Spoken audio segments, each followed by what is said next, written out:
आदरणीय दर्शक महानुभावहरू नमस्कार। जनधारणा खबरको युट्युब च्यानलमा यहाँहरूलाई स्वागत छ। म निमकान्त पाण्डे।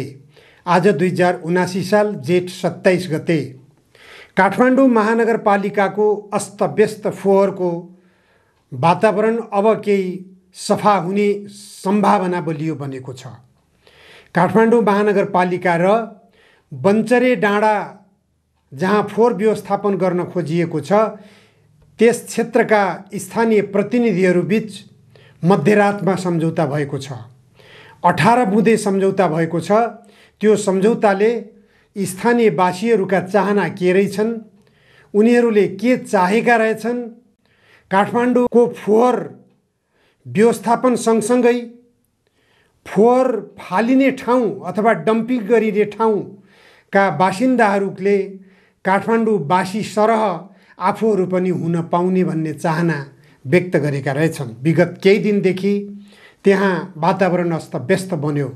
प्रहरीका असुर ग्यास फायर भए, लाठीचार्ज भए, धरपकड भयो, जनता आन्दोलित भए, जनता सडकमा उत्रिए, ट्रकहरू तोडफोड भए। 157वटा ट्रकहरू एकैपटक फोहोर बोकेर जाँदाखेरि ती ट्रकहरूलाई बाटैमा अवरोध गरेर स्थानीयवासीहरूले काठमाडौँवासीलाई एउटा सन्देश दिएका छन्, विकल्प खोज, फोहोर व्यवस्थापनको विकल्प खोज। तिमीहरूको फोहोरले गर्दा हामी निरोगी बस्न पाएनौँ। यो आवाज, यो क्रन्दन, यो चिच्याहाट बन्चरेवासी सिसडोलवासी जनताको सुनियो। यो सुन्दा सुन्दै पनि काठमाडौँ महानगरपालिकाले विकल्प केही नभएर उनीहरूसँग अथवा बन्चरे डाँडावासीहरूसँग सम्झौता गर्न बाध्य भएको छ। सम्झौता 18 बुँदे गरिएको छ। 18 बुँदे सम्झौतामा त्यहाँका जनताका चाहना के रहेछन् भन्ने कुराको सन्देश लगभग हामी बुझ्न सक्दछौँ। म पढेर सुनाउँछु। आज मिति 2079/2/26 गते काठमाडौँ उपत्यकाको फोहोर मैला व्यवस्थापन हुँदै आएको सिसडोल बन्चरे डाँडा कुण्डुले ल्यान्डफिल साइटमा फोहोर मैला व्यवस्थापनमा सहजताका लागि गरिएको सहमति पत्र भनेर सार्वजनिक गरिएको छ।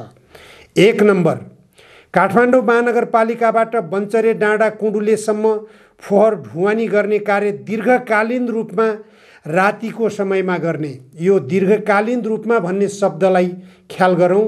यो दीर्घकालीन रूपमा भन्ने शब्दले सिसडोल बन्चरे डाँडा निवासी जनताको दीर्घकालीन रूपमा काठमाडौँको फोहोर त्यहाँ भण्डारण गर्ने भन्ने प्रतिबद्धतालाई जनाउँछ। यदि यसमा कैफियत छैन भने, यसमा बदनियत छैन भने, यसमा बदनियत राख्न हुँदैन। स्थानीयवासीहरूलाई यही शब्दबाट झुक्क्याएर लामो समयसम्म त्यस ठाउँमा यदि फोहोर डम्पिङ गर्ने दुराशयपूर्ण काम गरियो भनेदेखि त्यसबाट काठमाडौँ महानगरपालिकाका प्रतिभाशाली व्यक्तित्वको रूपमा नवनिर्वाचित मेयर बालेन्द्र शाह बदनाम हुने अवस्था हुनेछ।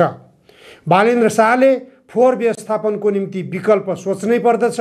दीर्घकालीन विकल्प भनेको फोहोरबाट मोहर कमाउने विकल्प हो। सिसडोलमा बन्चरे डाँडामा लगेर फोहोर डम्पिङ गरेर फोहोरबाट मोहर उत्पादन हुन सक्दैन, बरु त्यहाँका स्थानीयवासीहरूमा समस्या सृजना गर्छ भन्ने कुरा हेक्का राख्नु पर्दछ। सम्झौताको 1 नम्बर बुँदामै जुन दीर्घकालीन शब्द राखिएको छ, यो दीर्घकालीन शब्द बन्चरे डाँडा सिसडोल निवासी जनताका विरुद्धमा प्रयोग हुन नपाओस्, यसमा बहुत सचेत भएर मेयर बालेन्द्र शाहले काम गर्न जरुरी छ। रातिको लागि आवश्यक पूर्वाधार, बत्ती तथा बाटोको निर्माण तथा व्यवस्था महानगरपालिकाले 3 महिनाभित्र गर्ने। यसले पनि के सन्देश दिन्छ भने 3 महिनाभित्र फोहोर व्यवस्थापन गर्ने दीर्घकालीन उपाय सोच्नेतर्फ महानगरपालिका जान सक्ने अवस्था छैन। किनभने त्यहाँ जहाँ दीर्घकालीन रूपमा डम्पिङ गर्नको निम्ति बाटो घाटो बत्ती वत्तीको व्यवस्था गर्ने कुरा गरिएको छ, यो राम्रो पक्ष पटक्कै होइन। स्थानीयवासीहरूमा क्यान्सर रोगको प्रकोप बढेको छ। त्यो क्यान्सर रोगबाट पीडित जनतालाई मैले राहत दिने गरिकन केही न केही विकल्प सोच्ने छु भनेर विजय हासिल गर्दा गर्दै मेयर बालेन्द्रले बोल्नुभएको थियो। त्यो आफ्नो अभिव्यक्तिलाई उहाँले सम्झनुपर्छ र त्यो त्यहाँका स्थानीयवासी जनताको फोहोरका कारणबाट रोगी बन्नुपर्ने जो अवस्था हो त्यो अवस्थाबाट उनीहरूलाई उन्मुक्ति दिलाउन जरुरी छ। फोहोर व्यवस्थापनको विकल्प तात्कालिक रूपमा अत्यन्त अल्पकालीन व्यवस्थापनको रूपमा यसलाई प्रयोग गर्ने, तर दीर्घकालीन व्यवस्थापनका रूपमा हामीले विकल्प सोच्नै पर्दछ। 2 नम्बरमा भनिएको छ सिसडोल तथा बन्चरे डाँडामा फोहोरको दुर्गन्ध नआउने गरी काठमाडौँ महानगरपालिकाले 1 महिनाभित्र व्यवस्था गर्नेछ। फोहोर डम्पिङ गरेको ठाउँमा जतिसुकै प्रयास गरे पनि दुर्गन्ध नआउने भन्ने कुरा हुँदैन। यो झुट कुरा गरेर जनतालाई झुक्क्याउन पाइँदैन। 3 नम्बर, फोहोरबाट निस्कने लिच्चड खोलामा नमिसाउने गरी 2 महिनाभित्र वैज्ञानिक व्यवस्थापन गर्ने। फोहोर बोक्ने गाडीबाट बाटोमा लिच्चड नचुइने अवस्था 1 महिनाभित्र मिलाउने, यो कसरी सम्भव होला? 5 नम्बर, फोहोर मैला प्रभावित क्षेत्रको वैज्ञानिक अध्ययन गरी प्रभावित क्षेत्र छुट्याउने र अध्ययनले दिएको कार्यहरू कार्यान्वयन गर्न पहल गर्ने, यो कसरी होला? 6 नम्बर, सिसडोलको क्यापिङ गर्ने सम्बन्धमा वैज्ञानिक अध्ययन गराई प्राप्त प्रतिवेदनका आधारमा 6 महिनाभित्र महानगरपालिकाले कार्यान्वयन गर्ने गराउने, यो 6 नम्बर बुँदाले स्पष्ट गर्छ 6 महिनाभित्र पनि हामीले विकल्प सोच्ने मानसिकता बनाएका छैनौँ। 6 महिनासम्म पनि त्यहाँ नियमित रूपमै फोहोर डम्पिङ गरिनेछ। 7 नम्बरमा भनिएको छ प्रभावित क्षेत्रको पहिचान भइसकेपछि अधिग्रहण, मुआब्जा वितरण लगायतका कार्य गर्न महानगरपालिकाले नेपाल सरकारको सम्बद्ध मन्त्रालय तथा निकायमा पहल गर्नेछ। 8 नम्बरमा भनिएको छ मिति 2079-223 भएको सम्झौताको अतिरिक्त फोहोर मैला व्यवस्थापनमा संलग्न चालक तथा सहचालक र अन्य कर्मचारीहरूको महानगरपालिकाले स्वास्थ्य बिमा गर्ने, असाध्यै रोग लागेका प्रभावित क्षेत्रका बासिन्दाहरूको लागि महानगरपालिकाले प्राप्त गरे सरह उपलब्ध गराउने, फोहोर मैला व्यवस्थापनको कारण प्रभावित भएका क्षेत्रको विकास निर्माणका लागि काठमाडौँ महानगरपालिकाले आर्थिक रूपमा बजेट विनियोजन गर्ने कार्यलाई निरन्तरता दिने। 10 नम्बर, फोहोरलाई स्रोतमा वर्गीकरण गरी व्यवस्थापन गर्ने कार्यको जिम्मेवारी महानगरपालिकाको हुने। यो 10 नम्बरको बुँदा सबैभन्दा महत्त्वपूर्ण छ। यो बुँदालाई कार्यान्वयन गर्न महानगरपालिकाले सक्रियता देखाउन जरुरी छ। यसका निम्ति उपत्यकाभित्र रहेका सबै विद्यालयका विद्यार्थीहरूलाई परिचालन गर्नुपर्छ, शिक्षकहरूलाई परिचालन गर्नुपर्छ, नेपाली सेनालाई परिचालन गर्नुपर्छ। 1 लाखको सङ्ख्यामा नेपाली सेना छ नेपालमा। त्यो नेपाली सेनालाई यही काममा, यही 10 नम्बर बुँदा कार्यान्वयनको सवालमा परिचालन गर्ने र टोल टोलमा सेनाद्वारा जनजागरण ल्याउन प्रयास गर्ने हो भने फोहोरलाई छुट्याएर राख्ने, सड्ने फोहोर, नसड्ने फोहोर र त्यसरी सड्ने फोहोरबाट प्राङ्गारिक मल उत्पादन गर्ने र नसड्ने फोहोरलाई रिसाइक्लिङ गरेर त्यसको पुनरुपयोग गर्ने गतिविधिमा जान सकिन्छ। यसरी नै मोहर बनाउने वातावरण बनाउन सकिन्छ। 11 नम्बरमा प्रभावित क्षेत्रको शिक्षाको गुणस्तर वृद्धिका लागि महानगरपालिकाले सहयोग गर्ने, यो सामान्य कुरा हो। त्यहाँ त्यस क्षेत्रका जनताले शिक्षा पाउन सकेका छैनन् भन्ने कुराको यो स्पष्ट सन्देश हो। 12 नम्बरमा फोहोर मैला प्रभावित क्षेत्र आसपासलाई सम्भव भएसम्म हरियाली क्षेत्रको रूपमा विकास गर्ने, त्यो पहाडी क्षेत्र त्यसै पनि हरियाली हुनुपर्ने हो। त्यहाँ फोहोर मैला व्यवस्थापन गर्ने कारणले गर्दा फोहोर दुर्गन्धित हुने र हरियाली पनि मासिने, हावापानी दुर्गन्धित हुने, सबै चिजले गर्दाखेरि त्यहाँ रोग व्याधि बढ्ने हुन्छ। त्यो रोग व्याधिबाट पनि त्यहाँका स्थानीय जनताले उन्मुक्ति पाउन जरुरी छ।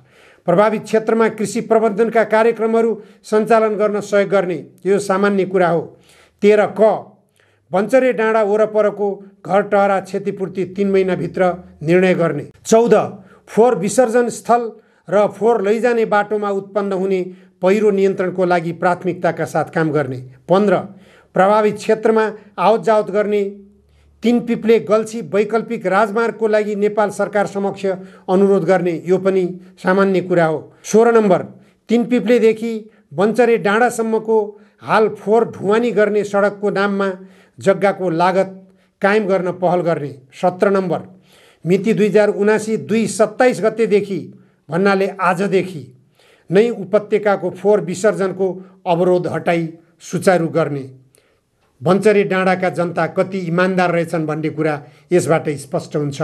उनीहरूले अवरोध गर्न प्रयास गरे, प्रहरीको दमन खेपे, प्रहरीको असुर ग्यास खेपे, अन्ततः काठमाडौँ महानगरवासीहरूको पीडालाई बुझे। उनीहरूको दुखेसोलाई बुझे, उनीहरूको फोहोर व्यवस्थापन नगर्ने हो भने राजधानी शहर अस्तव्यस्त हुन्छ, त्यहाँ दुर्गन्ध फैलिन्छ। कूटनीतिक नियोगहरूले खबरदारी गरिसकेका छन् सडकमा ननिस्कन भनेर। फोहोरले सडकमा ननिस्किने सम्मको वातावरणमा काठमाडौँ महानगरपालिका गइसकेको छ। त्यसकारण फोहोर व्यवस्थापनमा हामीले सहयोग गर्नुपर्छ भन्ने बन्चरे डाँडाका स्थानीय जनताको यो सद्भावलाई धन्यवाद दिनुपर्छ। काठमाडौँ महानगरपालिकाले यसको विकल्प खोज्नै पर्छ। त्यसै गरी 18 नम्बरमा भनिएको छ, मिति 2079-2-23 गते नेपाल सरकार शहरी विकास मन्त्रालयमा भएको प्रतिबद्धताको कार्यान्वयन गर्न पहल गर्ने। शहरी विकास मन्त्रीले त्यहाँका बन्चरे डाँडा सिसडोलवासी निवासीहरूलाई निकै गाली गलौज गरेर सार्वजनिक प्रस्तुत हुनुभएको सन्देश पनि बाहिरिएको थियो। त्यसरी स्थानीय जनताको अधिकारका विरुद्धमा अभियान चाल्ने र त्यहाँ स्थानीय जनताले हाम्रो बाँच्न पाउने अधिकार खोइ भन्दा उनीहरू कसैबाट उचालिएका छन् भन्ने किसिमका अभिव्यक्तिहरू आउनु दुर्भाग्यपूर्ण हो। त्यस्ता अभिव्यक्तिहरू सम्बन्धित व्यक्ति, सम्बन्धित निकायले फिर्ता लिन जरुरी छ। यस सम्झौतामा दस्तखत गर्ने 1 नम्बर व्यक्ति प्रमुख बालेन्द्र शाह काठमाडौँ महानगरपालिका, 2 नम्बरमा उपप्रमुख सुनिता डङ्गोल काठमाडौँ महानगरपालिका, 3 नम्बरमा प्रमुख प्रशासकीय अधिकृत काठमाडौँ महानगरपालिका लोकनाथ पौड्याल र 4 नम्बरमा पदमबहादुर श्रेष्ठ बलामी वडाध्यक्ष ककनी गाउँपालिका वडा नम्बर 1, 5 नम्बरमा श्री तिलक बहादुर लामा वडाध्यक्ष ककनी गाउँपालिका वडा नम्बर 2, 6 नम्बरमा श्री मानबहादुर तामाङ वडाध्यक्ष धुनीबेसी नगरपालिका वडा नम्बर 1, 7 मा श्री प्रकाश हमाल वडाध्यक्ष धुनीबेसी नगरपालिका वडा नम्बर 3। यसरी 7 जनाले दस्तखत गरेको यो सहमति पत्रले अब फोहोर ढुवानी गर्ने आधार खुलेको छ। काठमाडौँ नगर स्वच्छ, सफा, हराभरा बनाउने नवनिर्वाचित काठमाडौँ महानगरपालिकाका मेयर, उपमेयरका साथै सबै वडाध्यक्षहरूको चाहना अब पुरा हुने भएको छ। काठमाडौँ महानगरलाई स्वच्छ बनाउने, स्वस्थ बनाउने काठमाडौँ महानगरवासी मतदाताहरूको चाहना पुरा भएको छ। लगभग 3,200,000 को सङ्ख्यामा रहेका मतदाता भए पनि काठमाडौँ महानगर भनेको 20 लाख जनसङ्ख्या बस्ने यो महानगर हो। यहाँ मतदाता नरहेका बासिन्दाहरू पनि बाहिर देशभरिका जिल्लाहरूबाट यही काठमाडौँ राजधानीमा थोपरिने गरिएको छ। त्यसकारण ती सबैको फोहोर काठमाडौँ महानगरपालिकाले बेहोर्नु पर्नेछ। 3,200,000 को मतदानबाट अथवा ती मतदाताहरू मध्येबाट चुनिएका काठमाडौँ महानगरपालिकाका प्रतिनिधिहरूले 20 लाख जनताको फोहोरको व्यवस्थापन गर्न जरुरी छ। फोहोर गर्ने सबैले ध्यान दिन जरुरी छ। सड्ने फोहोर र नसड्ने फोहोर छुट्याउँ। नसड्ने फोहोरमा पनि कागज र प्लास्टिक जन्ने फोहोरलाई एकातिर, सिसा र अरू कुँडा कर्कटहरूलाई एकातिर गरेर 3 किसिमका फोहोर भण्डारण गर्ने भाँडाहरू छुट्याउँ र त्यसरी काठमाडौँ महानगरपालिकाका बासिन्दाहरूले काठमाडौँ महानगरपालिकालाई फोहोर व्यवस्थापन गर्न सघाउ गराउँ। सिसडोल, बन्चरे डाँडा वा यसरी डम्पिङ गर्ने तौर तरिका दीर्घकालीन समस्या समाधानको तौर तरिका होइन। काठमाडौँ महानगरपालिकाले फोहोरबाट मोहर कसरी उत्पादन गर्ने यसतर्फ सोच्न जरुरी छ। त्यो विकल्प अपनाउन सकिएन भने फेरि पनि स्वतन्त्र उम्मेदवारहरूको विकल्प यिनै दलाल राजनीतिक दलका उम्मेदवारहरूको हुनेछ। दलाल राजनीतिक दलका नेताहरूलाई विदेशीहरूका सामु लम्पसार हुन दिने, स्वतन्त्र उम्मेदवारहरूले सबै राजनीतिक क्षेत्र कब्जा गरेर अगाडि बढ्नुको विकल्प छैन। राजनीतिक दलका नेताहरूको यो दलाली प्रवृत्तिलाई ठेगान लगाउन पनि स्वतन्त्र उम्मेदवारहरूले राम्रा काम देखाउनु परेको छ। राम्रा काम गरेर जनताको चाहना सम्बोधन गर्नु परेको छ, जनताको भावना जित्नु परेको छ। काठमाडौँ महानगरपालिकाले दीर्घकालीन फोहोर व्यवस्थापनको विकल्प अपनाउनै पर्छ।